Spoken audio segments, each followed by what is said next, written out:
नमस्कार, good morning, शुभ प्रभात। मैं हृदय मिश्रा आप सभी का स्वागत करता हूं डिकोड एग्जाम के इस डेली कंटेंट प्रोग्राम में।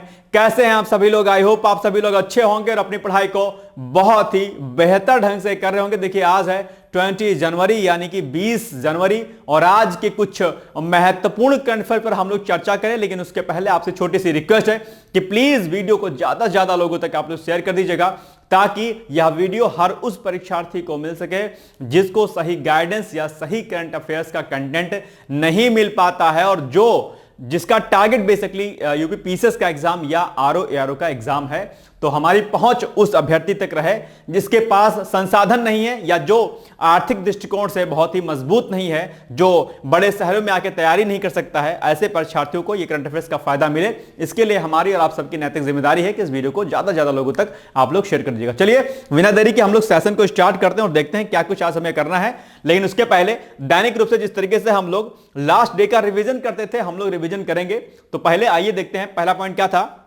लास्ट डे में हमने पढ़ा था कि नेपाल में माघ महीने के पहले दिन माघी त्योहार मनाया गया है। आपके एग्जाम में यही प्रश्न पूछ सकता है कि बताइए माघी त्योहार का संबंध किस देश से है, ठीक है, या किस स्थान से। तो माघी त्योहार। दूसरा, फ्यूचर मिलनेस फोरम 2025 का आयोजन किया गया था। आपसे पूछा जाएगा कि इसका आयोजन कब किया गया था, आप कहेंगे रियाद में इसका जो है आयोजन अभी हुआ था, याद रखिएगा। तीसरा, भारत अंतरिक्ष डॉकिंग हासिल करने वाला आप जानते होंगे चौथा देश बन गया है। मैंने आपको कल समझाया था कि यह क्वेश्चन दरअसल आपके एग्जाम के लिए क्या है, बहुत ही इंपॉर्टेंट है। तो डॉकिंग और अनडॉकिंग प्रोसेस क्या होती है, यानी कि what is the process of docking and undocking, ठीक है। इस पर आपके एग्जाम में प्रश्न आ सकता है, मैंने आपको समझाया था। और इस जो है क्षेत्र में डॉकिंग वाले में भारत दरअसल दुनिया में यानी कि वैश्विक स्तर पर ग्लोबल लेवल पर चौथा देश बन गया है। आप कहेंगे सर 3 देश और कौन से हैं? तो 3 देश आपके सामने हैं। पहला देश आपका कौन सा है? अमेरिका है, दूसरा आपका रूस है, तीसरा आपका चीन है और चौथा आपका देश सुंदर सा प्यारा सा देश कौन सा? भारत है, यानी कि चौथे नंबर पर दरअसल ये देश हो गया है। आपके एग्जाम के लिए मोस्ट इंपॉर्टेंट प्रश्न है। मैं यूं कहूं कि दरअसल आपके एग्जाम में आने की पूरी संभावना, दैट मींस कि पेपर आउट टाइप समथिंग ये जो है क्वेश्चन है। पेपर आउट मतलब पेपर नहीं आउट हो रहा है भाई साहब, पहले पकड़ लो मेरे कान। मतलब कि ये ऐसा प्रश्न है कि जिसकी संभावना पूरी रहती है कि एग्जाम में आएगा, ठीक है। ऐसे कई सारे प्रश्नों पर मैं आपसे बात करता रहता हूं कि ऐसे प्रश्न आपके एग्जाम में जरूर आते हैं, ठीक है। जब भी भारत कोई बड़ी उपलब्धि हासिल करता है, यह बात आप लोग तय मानिएगा कि वह प्रश्न डैम श्योर है कि वो आपके एग्जाम के लिए बहुत जरूरी है, ठीक है।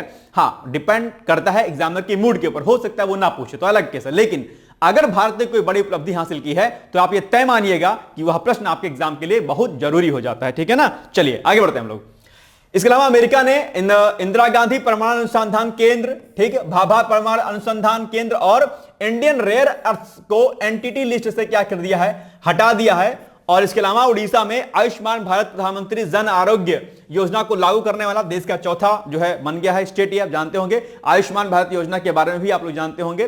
कई बार आपके एग्जाम में यहां से प्रश्न पूछ सकता है कि बताओ आयुष्मान भारत योजना की शुरुआत कब हुई थी। मैं आपसे प्रश्न पूछ रहा हूं, जरा जल्दी से मुझे कमेंट करके बताओ कि आयुष्मान भारत योजना की शुरुआत किस वर्ष की गई थी, ठीक है। जल्दी से कमेंट करके बताओ। 6 नंबर पॉइंट है, जस्टिस के विनोद अभी हाल ही में उच्चतम न्यायालय के जो है न्यायाधीश बने हैं, ठीक है। इसके अलावा QS world future skills index की रिपोर्ट अभी आई हुई है। इसमें भारत को भविष्य की मांग वाली नौकरियों में जैसे आर्टिफिशियल इंटेलिजेंस, डिजिटल और ग्रीन टेक्नोलॉजी के लिए प्रमुख बाजार बताया गया है। और अमेरिका के बाद फ्यूचर में नौकरियों के मामले में जो है अमेरिका के बाद भारत रहने वाला है, यानी कि सेकंड पोजीशन पर भारत को रखा गया है। क्यूएस वर्ल्ड रैंकिंग जो अभी जारी की गई है रिपोर्ट, ठीक है, ध्यान रखिएगा। इसके अलावा प्रधानमंत्री नरेंद्र मोदी 17 जनवरी को नई दिल्ली स्थित भारत मंडपम में भारत मोबिलिटी ग्लोबल एक्सपो 2025 का उन्होंने उद्घाटन भी किया है। और कैबिनेट ने आंध्र प्रदेश के श्रीहरिकोटा में इसरो के सतीश धवन अंतरिक्ष केंद्र में 3,985 करोड़ रुपए की लागत से तीसरे लॉन्च पैड की भी स्थापना को मंजूरी दे दी है। यह प्रश्न भी आपके एग्जाम के लिए क्या हो जाता है? बहुत ही महत्वपूर्ण हो जाता है। डैम श्योर है कि यहां से प्रश्न आपको देखने को मिलेगा। तो यह हो गया हमारा लास्ट डे का रिवीजन, यानी कि जो हम लोगों ने सैटरडे को किया हुआ था, ठीक है। चलिए, अब इसके अलावा हमने आपसे प्रश्न पूछा था कि बताओ जस्टिस विनोद चंद्रन कहां के न्यायाधीश बने हैं? तो वो बने आपके उच्चतम न्यायालय के, यानी कि सुप्रीम कोर्ट के, ठीक है। अब हम आते हैं आज के पहले करंट अफेयर्स पर। पहला टॉपिक हमारा है रिंग ऑफ फायर। यह चर्चाओं में रहा है और रिंग ऑफ फायर के बारे में निश्चित तौर पर आप सभी लोग जानते होंगे। रिंग ऑफ फायर यानी कि घोड़े की नाल की आकार का एक जो है क्षेत्र है, ठीक है। और इसी क्षेत्र को दरअसल हम लोग क्या कहते हैं, रिंग ऑफ फायर कहते हैं। और ये बेसिकली भूकंप और ज्वालामुखी वाला क्षेत्र होता है, क्योंकि यहां पर प्लेट टेक्टोनिक्स की घटनाएं बहुत तेजी के साथ होती हैं। तो यहां पर अब आप कहेंगे सर चर्चाओं में क्यों है, क्योंकि आप जानते होंगे कि रिंग ऑफ फायर प्रशांत महासागर किनारे स्थित एक घोड़े की नाल के आकार का क्षेत्र है। यह दुनिया के सबसे ज्यादा भूकंप और ज्वालामुखी गतिविधि वाला क्षेत्र है। लेकिन चर्चाओं में क्यों है, क्यों? क्योंकि दक्षिण पश्चिम जापान में 6.9 तीव्रता का क्या आया हुआ है, भूकंप आया हुआ है। तो अगर भूकंप चर्चाओं में है, प्लेट टेक्टोनिक थ्योरी अगर चर्चाओं में है, रिंग ऑफ फायर चर्चाओं में है, तो तीन के तीनों टॉपिक आपके एग्जाम के लिए क्या हो जाते हैं, महत्वपूर्ण हो जाते हैं। आज का होमवर्क जो है, आपका टास्क यानी कि जो होमवर्क यानी कि टास्क है, तुरंत नोट डाउन कीजिएगा। पहला क्या तैयार करना है आपको, पहला तैयार करना है कि रिंग ऑफ फायर के बारे में आप पढ़िएगा। रिंग ऑफ फायर में कौन कौन से देश शामिल हैं, कहां पर इसकी अवस्थिति है, बाकी डिटेल्स आप लोग देखिएगा। तो आपका पहला टास्क है रिंग ऑफ फायर। क्या? Ring of fire. इसको आप लोग को रेडी करना है भाई, रिंग ऑफ फायर, ठीक है, बहुत इंपॉर्टेंट है रिंग ऑफ फायर। दूसरा, प्लेट टेक्टोनिक थ्योरी क्या होती है, प्लेट टेक्टोनिक थ्योरी, टेक्टोनिक बहुत इंपॉर्टेंट है भाई साहब। और खासकर जिनका ऑप्शनल होगा जो है ज्योग्राफी यूपीएससी में, उनके लिए बहुत इंपॉर्टेंट है। और ज्योग्राफी में भी प्रश्न यहां से बहुत पूछता है, अगर आप मुख्य परीक्षा की तैयारी कर रहे होंगे तो। और इसके अलावा भूकंप के बारे में डिटेल्स में आप लोग अच्छे तरीके से पढ़ लीजिएगा। साथ ही साथ में आप चाहें तो ज्वालामुखी भी आप लोग जो है हैंड टू हैंड पढ़ लीजिएगा, ठीक है, क्योंकि दोनों घटनाएं एक दूसरे से क्या है, कोरिलेट करती हैं। तो रिंग ऑफ फायर पढ़िएगा, प्लेट टेक्टोनिक, भूकंप और ज्वालामुखी, इन पोर्शन को आपको क्या करना है, रेडी करना है। टास्क नंबर आज का 1 है, ये आपको एनी हाउ आज करना है, इसको इग्नोर आप लोग प्लीज मत करिएगा, राइट। चलिए आगे बढ़ते हैं हम लोग।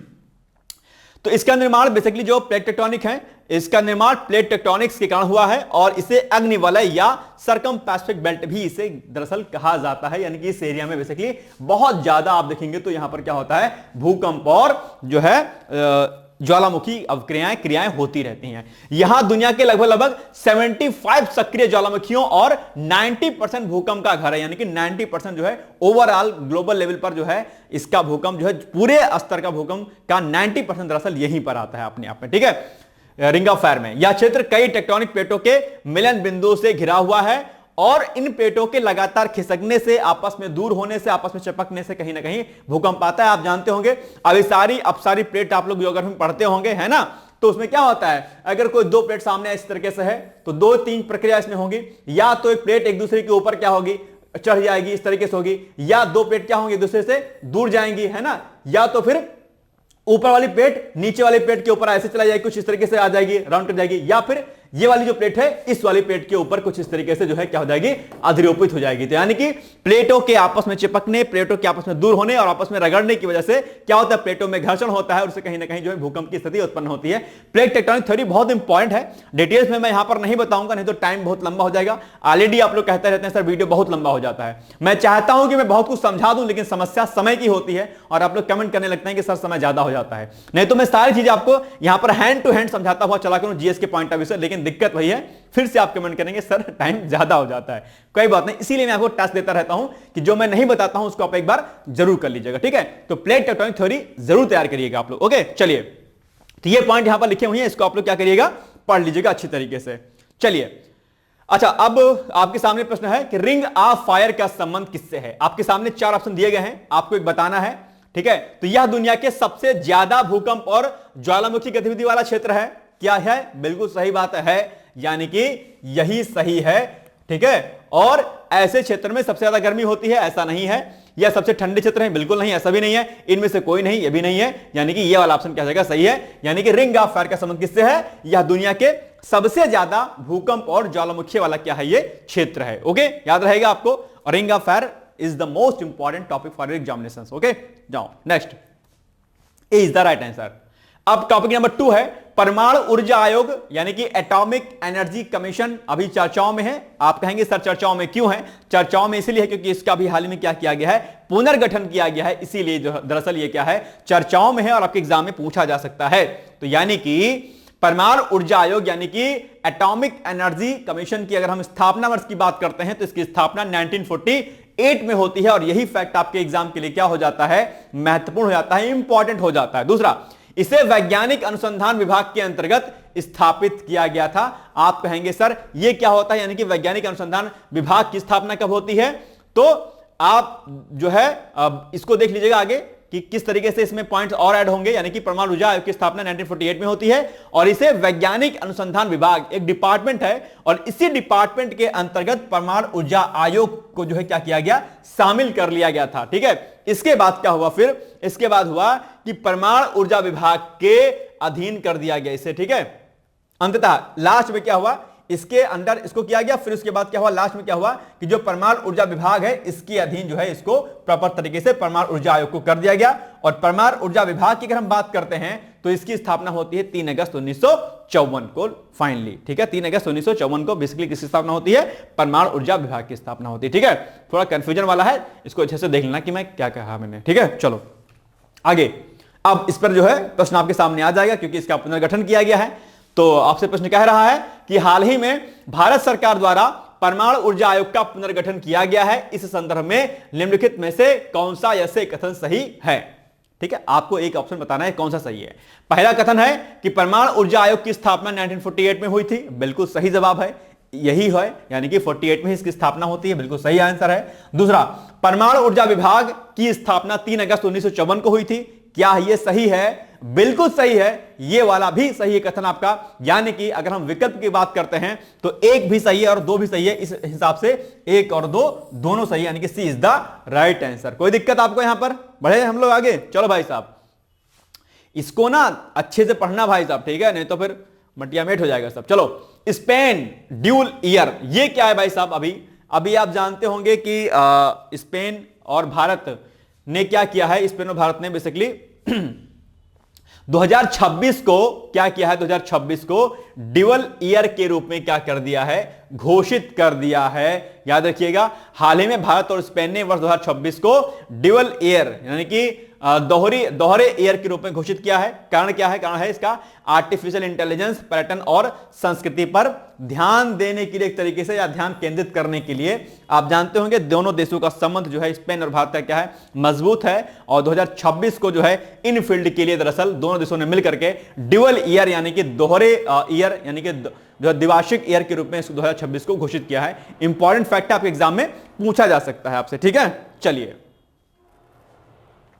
इसके अलावा अगर हम स्पेन की बात करते हैं तो स्पेन यूरोप के दक्षिण पश्चिम में स्थित एक देश है। यह आइबेरियन प्रायद्वीप पर स्थित है। स्पेन यूरोपीय संघ का सदस्य देश भी है और स्पेन की राजभाषा क्या है, स्पेनिश है। स्पेन में जैतून के तेल का उत्पादन सबसे ज्यादा होता है, यह भी फैक्ट आपके लिए इंपॉर्टेंट है। और राजधानी इसकी मैड्रिड है, करेंसी क्या है इसकी, यूरो है। ठीक है, और यहां पर आप लोग जो है ये स्पेन देख पा रहे होंगे, यहां पर इसकी राजधानी मैड्रिड लिखी हुई है। बाकी यहां पर मोरक्को है, इधर फ्रांस है, इटली है, इधर जो है आपका यहां पर देख पा रहे होंगे सभी चीजें।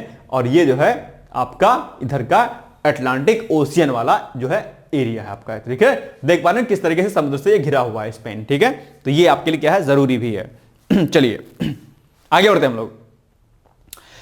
इसके अलावा अगर हम 2-3 फैक्ट की और बात करते हैं, कई बार क्या होता है कि जो देश चर्चाओं में रहता है उसके बारे में कुछ प्रश्न पूछ लेता है। तो यहां पर 2 फैक्ट हमने लिखे हैं। ड्यूरो नदी वहां की स्पेन की सबसे ज्यादा बहने वाली नदी है, ड्यूरो नदी।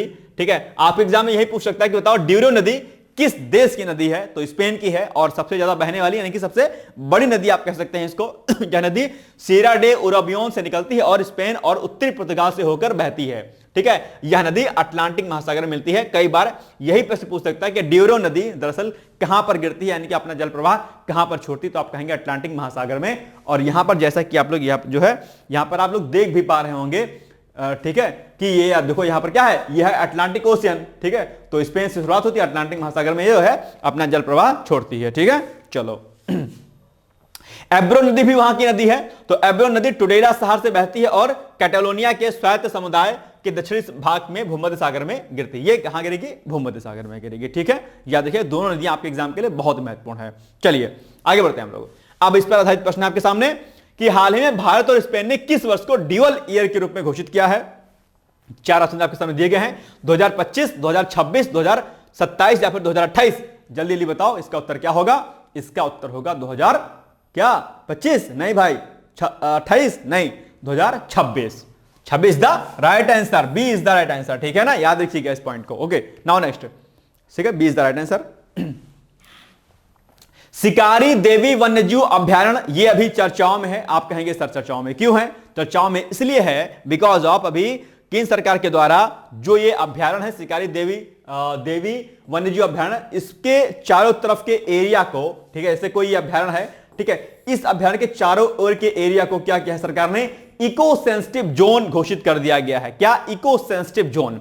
इको सेंसिटिव जोन बेसिकली इसलिए घोषित किया जाता है क्योंकि वहां पर जो इन सीटू कंजर्वेशन होता है उसको प्रॉपर तरीके से कंजर्व किया जा सके। आप कहेंगे सर इन सीटू कंजर्वेशन क्या होता है? हिंदी में इसको स्वस्थानी परिरक्षण या संरक्षण कहते हैं, यानी कि जो जीव जंतु जहां पर हैं उसको उन्हीं के स्थान पर संरक्षित कर देना। यानी कि अगर इस नेशनल पार्क में, इस अभयारण्य में अगर कोई चीजें को कंजर्व करना है, ठीक है, तो इसके जरूरी हो जाता है कि यहां पर कुछ बाहरी गतिविधियां ना हो, यानी कि इसके लिए यहां पर इको सेंसिटिव यानी कि बहुत सेंसिटिव जोन है, हम यहां पर कोई भी अन्य गतिविधि, कोई इंफ्रास्ट्रक्चर वगैरह नहीं कर सकते हैं। इसलिए यहां पर क्या किया जाता है, इंफ्रास्ट्रक्चर इकोसिस्टम जोन जो है डेवलप किया जाता है। जैसे कि एग्जांपल के लिए गांव वगैरह में अगर आप गए होंगे तो गांव में फुलवारी होती है, फुलवारी इन द सेंस की छोटा गार्डन आप मान लीजिए, ठीक है, फुलवारी लोग जानते होंगे संभवतः। तो उसमें क्या होता है कि जैसे ये प्लांट्स यहां पर बहुत सारे लगे हुए हैं, वहां पर कई सारे फल वगैरह के पेड़ भी लगे होते हैं। तो जो किसान भाई होते हैं, जो भी हमारे माता पिता होते हैं, बाबा लोग दादी लोग थे, वो क्या करते थे कि इसके चारों तरफ ना एक जो है कांटे की झाड़ी लगा देते थे या कुछ प्लांट्स अलग लगा देते थे कि लोग इसके अंदर ना जा पाए, कि यहाँ पर छोटा सा गेट भी लग जाता था। फुलवारी आप शायद संभवतः जानते होंगे, खासकर उत्तर प्रदेश, पूर्वी उत्तर प्रदेश के लोग जानते होंगे। तो ये एक तरीके से सेंसिटिव जोन रहता था कि भाई नहीं इधर आपको नहीं जाना, इधर तो पेड़ लगे हैं सब। तो ठीक उसी प्रकार से आपका जो भी अभयारण्य वगैरह होता है, नेशनल पार्क वगैरह होता है, उसकी चारों तरफ जो है चीजों को कंजर्व करने के लिए उस नेशनल पार्क के इको सेंसिटिव जोन जो है बना दिया जाता है कि भाई यहां पर इस एरिया को हम कंजर्व कर रहे हैं, आप यहां पर कोई भी अन्य गतिविधि नहीं कर सकते। यानी कि इकोसिस्टम, यानी कि वहां का इकोसिस्टम क्या है, एक तरीके से सेंसिटिव है, वहां पर आप कुछ ऐसा कार्य नहीं कर सकते हैं जिससे कि उस अभयारण्य में रहने वाले जीव जंतुओं पर कोई नुकसान हो। ठीक है, यानी कि अभयारण्य में रहने वाले जीव जंतुओं को कोई नुकसान ना हो, इसलिए उसके चारों तरफ इकोसिस्टम जोन जो है नामित कर दिया जाता है। ठीक है, चलो, तो हाल ही में केंद्र सरकार के द्वारा शिकारी देवी वन्यजीव अभयारण्य के आसपास के क्षेत्र को इको सेंसिटिव जोन के रूप में घोषित किया गया है। ठीक है, अब चूंकि ये चर्चाओं में है तो इसके बारे में कुछ एक पॉइंट हम लोग देख लेते हैं कि इसकी अवस्थिति कहां है। और अक्सर जो भी अभयारण्य या वाइल्ड लाइफ सेंचुरी, मतलब ठीक है, वाइल्ड लाइफ सेंचुरी या हिंदी में अभयारण्य बोलते हैं इसको, या फिर कोई बर्ड सेंचुरी या नेशनल पार्क या बायोडायवर्सिटी रिजर्व जो भी होते हैं, अगर वो चर्चाओं में रहते हैं तो उनकी अवस्थिति क्या है और वो किस जंतु के लिए या किस चीज के लिए फेमस है, ऐसा प्रश्न भी आपके एग्जाम में पूछा आता है, तो इसको भी रेडी कर लीजिएगा। तो यह हिमाचल प्रदेश के मंडी जिले में अवस्थित है, याद रखिएगा। दूसरा, इस अभयारण्य का नाम शिकारी देवी के नाम पर जो है रखा गया। शिकारी देवी वहां के एक देवी हैं, उनकी पूजा भी की जाती है और उनका मंदिर भी दरअसल इस अभयारण्य में बना हुआ है। उन्हीं के नाम पर इसका नाम शिकारी देवी वन्यजीव अभयारण्य रखा गया था। इसके अलावा वर्ल्ड लाइफ इंटरनेशनल द्वारा इसे पक्षी क्षेत्र के रूप में भी मान्यता दी गई है, तो यह भी आपको याद रखना है। ओके, चलो, अब इसके सामने प्रश्न है कि बताओ शिकारी देवी वन्यजीव अभयारण्य कहां पर है, जल्दी बताओ भैया। मध्य प्रदेश में है, अरुणाचल प्रदेश में है, हिमाचल प्रदेश में है या फिर उत्तर प्रदेश में है। आप कहेंगे सर जी ठंडी ठंडी जहां पर हम लोग घूमने जाते हैं, जहां पर हम लोग कुल्लू मनाली और फलाना ढिमका जाते हैं, वो क्या है, वो है आपका हिमाचल प्रदेश, यानी कि सी इज द राइट आंसर। ठीक है ना, चलो आगे बढ़ते हैं। मिशन मौसम, यह भी चर्चाओं में अभी रहा है। आप कहेंगे सर मिशन मौसम क्यों चर्चाओं में रहा है, लेकिन मिशन मौसम चर्चाओं में रहा है इसके पहले आप लोग जानते होंगे आईएमडी, इंडियन मेट्रोलॉजिकल जो डिपार्टमेंट है आईएमडी, उसकी स्थापना का 150वां वर्ष इस बार मनाया जाता है। आईएमडी जिसको हम लोग इंडियन मेट्रोलॉजिकल डिपार्टमेंट बोलते हैं, इसकी स्थापना 1875 में होती है और वर्ष 2025 में ये अपने स्थापना के 150 वर्ष मना रहा है। और इसी उपलक्ष्य में प्रधानमंत्री श्री नरेंद्र मोदी द्वारा दरअसल इसी के उपलक्ष्य में क्या किया गया था, इसी के उपलक्ष्य में मौसम मिशन मौसम की शुरुआत की गई थी। और भी दो चीजें और की गई थी, क्या की गई थी आइए हम देखते हैं। ठीक है, तो चर्चाओं में क्यों है, क्योंकि प्रधानमंत्री नरेंद्र मोदी ने मिशन मौसम की शुरुआत की है। तो महत्वपूर्ण पॉइंट पर हम लोग चर्चा करते हैं। प्रधानमंत्री नरेंद्र मोदी ने डेट याद रखिएगा तुरंत फटाक से, क्या 14 जनवरी को भारतीय मौसम विज्ञान विभाग यानी कि आईएमडी के 150वें स्थापना दिवस के मौके पर मिशन मौसम को लॉन्च किया। आईएमडी का कौन सा स्थापना दिवस मनाया जा रहा है, यह भी आपके लिए महत्वपूर्ण है। यह है आपका बेसिकली 150वां। ठीक है, याद रखिएगा, पॉइंट इंपॉर्टेंट है। दूसरा, 15 जनवरी 1875 को आईएमडी की स्थापना मकर संक्रांति के अवसर पर की गई थी। याद रखिएगा, यह 15 जनवरी को, यानी कि 1875 में खिचड़ी कब थी, खिचड़ी थी 15 जनवरी को, ठीक है, ध्यान रखिएगा। चलो, प्रधानमंत्री नरेंद्र मोदी ने आईएमडी के 150वें स्थापना दिवस पर एक स्मारक सिक्का और विजन दस्तावेज विजन 2047 भी जारी किया है, याद रखिएगा, ठीक है। तो मिशन मौसम का संबंध किससे है, यह भी आपके एग्जाम में पूछ सकता है। चलिए आगे, अब आपके सामने प्रश्न है कि मिशन मौसम के संदर्भ में निम्नलिखित में से कौन सा ऐसे कथन सही नहीं है, यानी कि सही नहीं है, दैट मींस कि आपसे रॉन्ग स्टेटमेंट पूछा है, कौन सा गलत है, ठीक है। ऐसे प्रश्न अक्सर आप लोग गलत करते हैं, मैं कई बार आपको समझाता हूं, जब जब सही नहीं प्रश्न आप में आता है तब तक मैं आपको याद दिलाता हूं कि आपको याद रखना है। मैं आपको इतनी बार इस बात को रटवा दूंगा कि आप एग्जाम में ऐसे प्रश्नों को गलत नहीं करेंगे, ठीक है। तो कौन सा सही नहीं है, यानी कि रॉन्ग स्टेटमेंट कौन सा है, तो पहला कथन है कि प्रधानमंत्री नरेंद्र मोदी ने 14 जनवरी को भारतीय मौसम विज्ञान विभाग के 150वें स्थापना दिवस के मौके पर मिशन मौसम की क्या की, उद्घाटना किया या उसको लॉन्च किया, बिल्कुल सही बात है, एग्जैक्ट आंसर सही है। और दूसरा, आईएमडी की स्थापना 1985 में की गई थी, सही है क्या, बोलो बोलो भैया, सही है क्या, नहीं सही है, थोड़ा सा इसमें चेंज कर दिया, 1875 होगा, यहां पर क्या लिखा है 1985 लिखा हुआ है, 1875 होगा, देखो 1875 है ना, थोड़ा सा कंफ्यूजन कर दिया यहां पर, ऐसे ही गलती हो जाती है अक्सर आप लोगों से, ठीक है, ध्यान से इसको पढ़िएगा, इन्हें जैसे पढ़ो एकदम से खट से, आईएमडी की स्थापना 1985 में हुई थी, खट से लगा दिया गोला, बी वाला सही, बस हो गया, गलत काम हो गया, फिर हाय सर जी गलत हो गया। इसीलिए मैं कहता हूं कि बहुत ध्यानपूर्वक चीजों को आपको करना है, ठीक है। चलो, तो ये क्या हो गया, गलत हो गया, यानी कि कथन नंबर 2 क्या है, रॉन्ग है, गलत है। और आपसे क्या पूछा है, कौन सा सही नहीं है, तो बस दूसरा नहीं सही है, हो गया काम। अब देखो केवल 2 कहां पर लिखा हुआ है, बी वाले ऑप्शन में लिखा है, बस तुरंत खट से इसके सामने गोला भर दो, हो गया भैया, 2 नंबर सीधा राइट हो गया, मिल गया नंबर आपको 1.33 है ना, आरओ में 2 नंबर मिल गया आपको, 1 नंबर मिल गया, कितना मिल गया बताओ, चलो B is the right answer, यानी केवल 2। चलो, वैश्विक जोखिम रिपोर्ट 2025 अभी जारी की गई है, हाल ही में। आप कहेंगे कि सर किसके द्वारा जारी की गई है, तो यह जारी की गई है विश्व आर्थिक मंच यानी कि वर्ल्ड इकोनॉमिक फोरम के द्वारा। एक बार बात आप लोग ध्यान रखिएगा, जितने भी महत्वपूर्ण रिपोर्ट होती हैं उन रिपोर्टों को कौन कौन जारी करता है, ऐसा प्रश्न अक्सर आपके एग्जाम में पूछा जाता है और आप नहीं कर पाते हैं।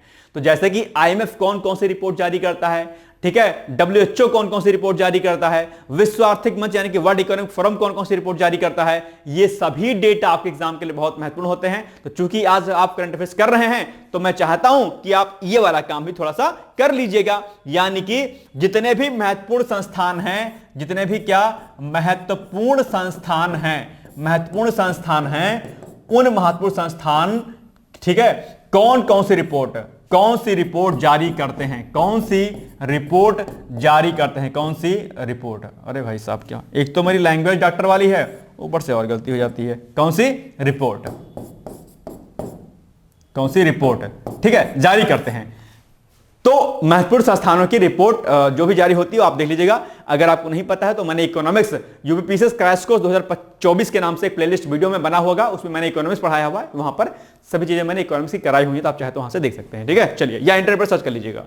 चलिए, यह रिपोर्ट बेसिकली वार्षिक रूप से प्रकाशित की जाती है, और ये जो अभी रिपोर्ट जारी की गई वो 20वीं जोखिम रिपोर्ट है, यह भी आपको ध्यान रखना है।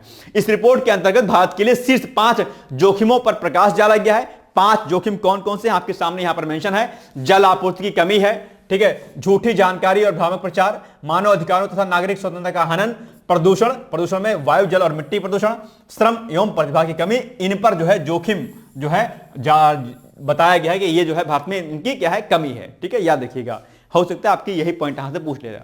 दूसरा, विश्व आर्थिक मंच की बात करते हैं अगर हम लोग, तो इसकी स्थापना 24 जनवरी 1971 को जर्मन इंजीनियर क्लॉस शॉब ने की थी, याद रखिएगा, और इसका मुख्यालय दरअसल कोलोनी जिनेवा स्विट्जरलैंड में है, ठीक है, स्विट्जरलैंड सुन के लोगों का मन खुश हो गया होगा, नहीं गए हो कि नहीं गए हो आप लोग स्विट्जरलैंड, जा सकते हो मेहनत करने के बाद, ऐसे नहीं, ठीक है। चलो, ये हो गया आपका विश्व आर्थिक मंच के बारे में, ठीक है, इंपॉर्टेंट फैक्ट सारे के सारे आप लोग इसको याद कर लीजिएगा। चलिए, और अगर हम बात विश्व आर्थिक मंच की करते हैं तो इसका पहला नाम यूरोपीय प्रबंधन मंच था, और 1987 में इसका नाम बेसिकली क्या कर दिया गया, विश्व आर्थिक मंच कर दिया गया, और 2015 में दरअसल इसको जो है इसका वर्तमान नाम यानी कि विश्व आर्थिक मंच जो है इसको प्रदान करते हैं, मतलब अंतरराष्ट्रीय संगठन के रूप में जो है इसको 2015 में मान्यता दे दी गई, यानी कि 2015 में इसको अंतरराष्ट्रीय संगठन के रूप में मान्यता दी गई। यह भी फैक्ट आपके लिए इंपॉर्टेंट हो जाता है। और 1987 में इसे विश्व आर्थिक मंच का नाम दिया गया था, ठीक है, वर्तमान नाम।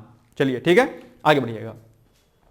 अब आपके सामने प्रश्न है कि बताओ वैश्विक जोखिम रिपोर्ट 2025 निम्नलिखित में से किसके द्वारा जारी की गई है? आईएमएफ के द्वारा, डब्ल्यूटीओ के द्वारा, डब्ल्यूटीओ मतलब वर्ल्ड ट्रेड ऑर्गेनाइजेशन, विश्व व्यापार संगठन, विश्व आर्थिक मंच, या इनमें से कोई नहीं?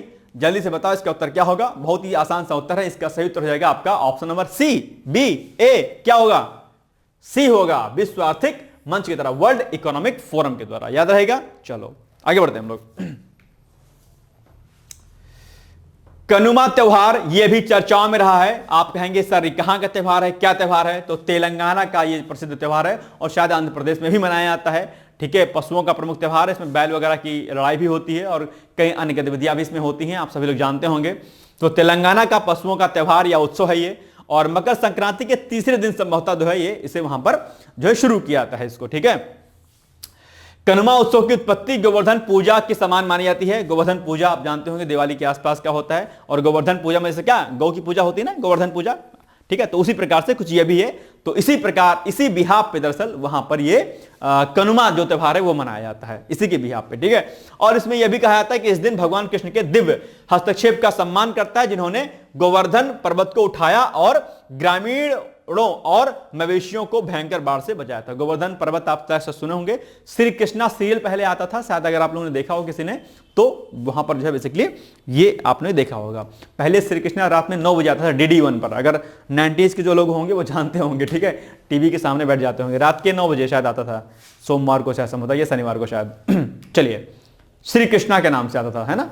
कुछ दिन बाद फिर सुबह आने लगा था। चलिए, अब आपके सामने प्रश्न है कि निम्नलिखित युग्मों में से कौन सा एक सही युग्म नहीं है? ऐसा प्रश्न आपके एग्जाम में पूछा सकता है। यही सब पैटर्न जो है क्या हो रहा है आजकल, बदल रहा है, और यही सब आपके एग्जाम में पूछा जाता है। तो यहां पर महोत्सव और उत्सव को दिए हैं और उसके सामने स्टेट लिखा है, आपको बताना है कौन सा युग्म सही नहीं है। तो बिहू असम का है, सांची महोत्सव मध्य प्रदेश का है, ओणम केरल का है, कनुमा उत्सव बिहार लिखा है। क्या यह सही है भैया बताओ? अभी तो हमने बताया है कि कनुमा कहां का है, तेलंगाना का है। तो ये क्या हो गया स्टेटमेंट? ये स्टेटमेंट आपका रॉन्ग हो गया। बाकी ये भी क्या है आपका सही है, ये भी आपका सही है, ये भी आपका क्या है सही है। तो इस हिसाब से सी इज द क्या रॉन्ग आंसर। यानी क्या पूछा है, कौन सा एक युग्म सही नहीं है, कौन सा एक युग्म सही नहीं है, ठीक है। तो बस सी नहीं सही है, सी वाला क्या हो जाएगा, उत्तर सही हो जाएगा, बस काम खत्म, कोई दिक्कत, बस C is the right answer. Now next 8 number topic, अंतरराष्ट्रीय पतंग महोत्सव। भैया जी पतंग उड़ाने वाले आप लोग भी वीर होंगे, वीरंगनाएं होंगे, बहुत सारे लोग पतंग उड़ाते हैं। पतंग उड़ाने के चक्कर में क्या होता है कि छत से धड़ाम से नीचे गिर जाते हैं। कई बार लोग जो है उड़ी कटी देखा नहीं, पैर जो है फट से छत से नीचे गया। अब तो आजकल लोग रेलिंग अक्सर जो है लगवाते हैं अपने छतों पर, लेकिन पहले रेलिंग बड़ी कम हुआ करती थी। पहले तो लोग धड़ाम गिरते थे। पहले लोग शक्तिमान देख करके भी गिर जाते थे, शक्तिमान बन के उड़ते थे, कूदते थे, गिर जाते थे। हम लोग के टाइम में शक्तिमान बहुत चलता था। तो ये पतंग महोत्सव है। पतंग मतलब कि ये एक बड़े उत्सव के रूप में मनाया जाता है। आप कहेंगे सर अंतरराष्ट्रीय पतंग उत्सव कहां पर मनाया गया? तो इसका सही उत्तर होगा जो है आपका गुजरात, ठीक है। क्या? गुजरात। यानी कि हाल ही में गुजरात में अंतरराष्ट्रीय पतंग महोत्सव की शुरुआत हुई, और यहां पर बेसिकली वैश्विक लेवल पर यानी कि अलग अलग देशों से बड़े बड़े पतंगबाज जो है उड़ाने वाले एकदम से, वो यहां पर पार्टिसिपेट कर रहे हैं। और भारत के अलग अलग राज्यों से भी जो अलग अलग पतंगबाज होते हैं, मतलब जो पतंग उड़ाने में जो वीर होते हैं, मतलब जो खिलाड़ी लेवल के जो लोग होते हैं, वो इसमें पार्टिसिपेट कर रहे हैं अपने आप में, ठीक है। तो ये एक बड़ा त्योहार है वहां का, एक तरीके से महोत्सव है अपने आप में। और यह त्योहार मकर संक्रांति या उत्तरायण के दिन मनाया जाता है। ऐसा माना जाता है कि इस दिन देवता जागते हैं और स्वर्ग का द्वार खुलता है, ठीक है। ध्यान रखिएगा। चलो आगे, अब आपके सामने प्रश्न है कि हाल ही में कहां पर अंतरराष्ट्रीय पतंग उत्सव की शुरुआत हुई है? तो बस बताओ कहां पर हुई शुरुआत अंतरराष्ट्रीय पतंग उत्सव की? तो ये हुई है आपके गुजरात में, ठीक है। ऑप्शन नंबर डी, गुजरात में भैया बहुत पैसा है, ठीक है, जाना कभी वहां पे। टॉपिक नंबर 9 है मानद नागरिक पुरस्कार। यह भी चर्चाओं में है। आप कहेंगे सर ये चर्चाओं में क्यों है? आप जानते होंगे कि अभी हाल ही में सिंगापुर के राष्ट्रपति जो आपके कौन है, थर्मन जी है ना, वो अभी क्या है भारत की यात्रा पर थे, और उस दौरान उन्होंने जो है मानद नागरिक सम्मान जो है प्रदान किया है। आप कहेंगे सर किसको प्रदान किया है, लेकिन इसके पहले आप ये भी जान लें कि दरअसल ये जो पुरस्कार होता है वो सिंगापुर के गैर नागरिकों को प्रदान किया जाता है। क्यों प्रदान किया जाता है? क्योंकि अगर वह व्यक्ति सिंगापुर और भारत के संबंधों को मजबूत करते हैं या किसी भी जो है दृष्टिकोण से उनके संबंधों को मजबूत करने का काम करते हैं, तो ऐसे में गैर नागरिकों को दिया जाने वाला सिंगापुर का सबसे प्रतिष्ठित सम्मान है मानद नागरिक सम्मान। यानी कि सिंगापुर के द्वारा भारत सिंगापुर संबंधों को मजबूत करने और उनके महत्वपूर्ण योगदान के लिए भारतीय उद्योग परिषद के पूर्व महानिदेशक कौन है? तरुण दास को अपना सर्वोच्च और नागरिक सम्मान मानद नागरिक अवार्ड से सम्मानित किया है। यह पुरस्कार सिंगापुर के राष्ट्रपति थरमन सनमुगरत्नम के द्वारा प्रदान किया गया है। यह फैक्ट भी आपके एग्जाम के लिए जरूरी है कि सिंगापुर के राष्ट्रपति कौन है। ठीक है, याद रहेगा आपको। चलिए, बाकी सिंगापुर के बारे में हमने कल परसों में शायद आपको कुछ बताया भी था, लेकिन फिर भी आप लोग एक दो पॉइंट और देख लें। अच्छा, ये जो पुरस्कार है बेसिकली ये जो है तरुण दास जी के पहले जो रतन टाटा जी हैं, स्वर्गीय रतन टाटा जी, उनको भी ये जो है पुरस्कार दिया जा चुका है। तो ये आपके लिए इंपॉर्टेंट फैक्ट है, राइट। चलिए, बाकी सिंगापुर के बारे में आप लोग जानते होंगे। राजधानी सिंगापुर नगर है, मुद्रा यहाँ की यानी करेंसी यहाँ की सिंगापुर डॉलर है, और कलंग नदी यहाँ जहां की क्या है सबसे लंबी नदी है, क्या? सिंगापुर। अच्छा, सिंगापुर के बारे में कल मैं आपको एक प्रश्न और कराऊंगा कल परसों में, जो कि आपके एग्जाम के लिए बहुत जरूरी है। ठीक है, सिंगापुर और भारत का ट्रेड जो है ना, व्यापार है, बड़े अच्छे लेवल का चल रहा है, और उस पर मैं प्रश्न आपको कल या परसों संभवतः कराऊंगा। उसमें मैं कुछ फैक्ट आपको और ऐड ऑन कराऊंगा। ठीक है, पढ़ लीजिएगा उसको आप लोग। चलिए, सिंगापुर की राजभाषाएं अंग्रेजी है, मलय है, मंदारिन और तमिल भी है भाई साहब, ध्यान रखिएगा। ठीक है, यह भी फैक्ट आपके लिए क्या है, जरूरी हो जाता है एग्जाम के लिए। चलिए, लास्ट टॉपिक आपके सामने है।